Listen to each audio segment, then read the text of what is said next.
Hello दोस्तों, आज हम बताने वाले हैं ज्योग्राफी बुक के इकाई 1 पाठ का संसाधन एवं उपयोग का ऑब्जेक्टिव एंड क्वेश्चन आंसर।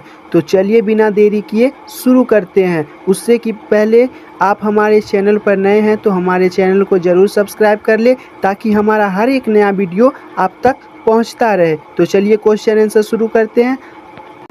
चलिए पहले हम ऑब्जेक्टिव बता देते हैं, उसके बाद चलेंगे आगे क्वेश्चन आंसर पर, लघु उत्तरीय प्रश्न पर। तो पहले ऑब्जेक्टिव देख लेते हैं। ऑब्जेक्टिव हमारा क्या है? कोयला किस प्रकार का संसाधन है? तो कोयला अनवीकरणीय संसाधन है, ये तो पता ही होगा। और दूसरा है सौर ऊर्जा निम्नलिखित में से कौन सा संसाधन है? पुनः प्रयोग, क्योंकि ये हमें आसानी से प्रतिदिन प्राप्त हो जाता है। और तीसरा क्या है? तट रेखा से कितने किलोमीटर क्षेत्र सीमा अपवर्जक आर्थिक क्षेत्र कहलाते हैं? तो ये हो जाएगा 200 नैनोमीटर। एनएम का फुल फॉर्म होता है नैनोमीटर। और ये चौथा है डाकुओं की अर्थव्यवस्था का संबंध है। तो डाकुओं का अर्थव्यवस्था का संबंध किससे है? संसाधनों का अनियोजित विदोहन से।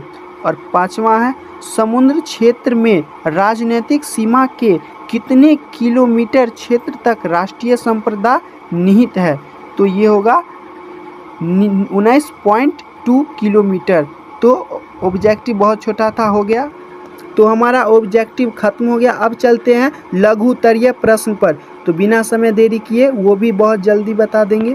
अब देखिए लघु उत्तरीय का हमारा पहला प्रश्न है, संसाधन को परिभाषित कीजिए। तो ये बहुत ही आसान इसका आंसर होगा, सिंपल बताते हैं। पहला का आंसर होगा मानवीय उपयोग में आने वाली सभी वस्तुएं संसाधन कहलाती है। प्रसिद्ध भूगोलविद जिम्मरमैन के अनुसार संसाधन होते नहीं बनते हैं। ये किसने कहा था? प्रसिद्ध भूगोलविद जिम्मरमैन। तो ये क्वेश्चन ज़रूरी है क्योंकि ये एग्जाम में भी आ सकती है, पूछ भी सकता है कि प्रसिद्ध भूगोलविद जिम्मरमैन के अनुसार संसाधन को परिभाषित करे। तो इसको आप लोगों को याद कर लेना है। अब चलते हैं क्वेश्चन नंबर दूसरा पर। तो हमारा दूसरा क्वेश्चन है, संभावी एवं संचित कोश संसाधन में अंतर स्पष्ट करें। इसका आंसर थोड़ा बड़ा होगा क्योंकि इसमें अंतर स्पष्ट करना है संभावी एवं संचित संसाधन कोश को। तो इस दोनों का परिभाषा लिख के अंतर स्पष्ट करना होगा, इसलिए ये थोड़ा लंबा इसका आंसर आएगा। तो चलिए इसका आंसर देखते हैं। तो पहला हम संभावी संसाधन देखते हैं। तो संभावी संसाधन क्या है? वैसा संसाधन जो किसी क्षेत्र विशेष में मौजूद होते हैं, जिसे उपयोग में लाए जाने की संभावना रहती है, अर्थात जिसका उपयोग अभी तक नहीं किया गया हो, संभावी संसाधन कहलाता है। इस आंसर का मतलब है कि कुछ ऐसे संसाधन है जिसे उपयोग में लाए जाने की संभावना है, अर्थात इसका उपयोग अभी तक नहीं किया गया हो, अभी तक नहीं किया गया हो और उपयोग में लाए जाने की संभावना है। अभी तक उपयोग नहीं किया गया है लेकिन उपयोग में लाए जाने की संभावना है, इसलिए इसे संभावी संसाधन कहते हैं। अब चलते हैं संचित कोश संसाधन पर।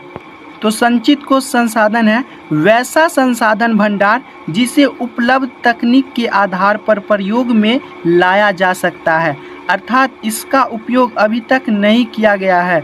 यह भविष्य की पूंजी है, संचित कोश संसाधन कहलाता है। तो चलिए इस दोनों को समझते हैं। तो इस आंसर का अर्थ है कि इसे उपलब्ध किया जा सकता है लेकिन इसका तत्काल प्रयोग शुरू नहीं हुआ है, यह भविष्य की पूंजी है, इसे ही संचित को संसाधन कहते हैं। तो दोनों के बीच अंतर क्या है आप समझ गए होंगे। तो चलिए बिना देरी किए क्वेश्चन 3 पर चलते हैं।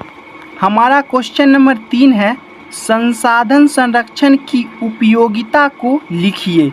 तो इसका भी आंसर छोटा ही होगा, बता दे रहे हैं। तो चलिए इसका आंसर देखते हैं।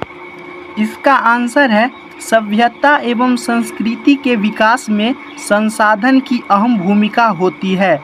इससे अविवेकपूर्ण या अत्यधिक उपयोग के कारण विभिन्न सामाजिक, आर्थिक और पर्यावरणीय समस्या उत्पन्न होती है। इन समस्याओं के समाधान के लिए विभिन्न स्तर पर संसाधनों का संरक्षण आवश्यक है। आपने क्वेश्चन नंबर 3 भी देख लिया और अब चलते हैं क्वेश्चन नंबर 4 पे। तो चलिए लास्ट क्वेश्चन है, तो क्वेश्चन नंबर 4 पे चले। क्वेश्चन नंबर 4 है, संसाधन निर्माण में तकनीक की क्या भूमिका है, स्पष्ट करें। तो ये भी इसका भी आंसर बता रहे हैं। तो चौथा का आंसर देखिए, संसाधन निर्माण में तकनीक की अहम भूमिका होती है क्योंकि प्राकृतिक पदार्थ वस्तुएं तब तक संसाधन का रूप नहीं लेती जब तक कि किसी विशेष तकनीक द्वारा उन्हें उपयोग में नहीं बनाया जाता है। अब क्वेश्चन नंबर 4 के आंसर को समझिए। मान लीजिए कि आप खेत से सब्जी लाते हैं, तो उसका उपयोग करने के लिए पहले उसको अच्छा से धोते हैं, फिर काटते हैं, फिर बनाते हैं, फिर उसका उपयोग खाने में करते हैं। वही यहाँ पूछ रहा था, संसाधन निर्माण में तकनीक की क्या भूमिका है। तो हम जो उसको बनाते हैं उसमें कुछ तकनीक लगता है, वही यहाँ बताए हैं। तो अब चलते हैं, अब हमारा लघु उत्तरीय प्रश्न खत्म हो गया, ऑब्जेक्टिव भी खत्म हो गया। अब दीर्घ उत्तरीय अगला वीडियो में देखेंगे। तब तक के लिए धन्यवाद। आपको अगर और भी विषय के बारे में जानना है तो हमारे इस वीडियो पर कमेंट करके पूछ सकते हैं। मिलते हैं अब अगले वीडियो में दीर्घ उत्तरीय क्वेश्चन के आंसर के साथ। अब तक के लिए यहीं तक वीडियो रोकते हैं।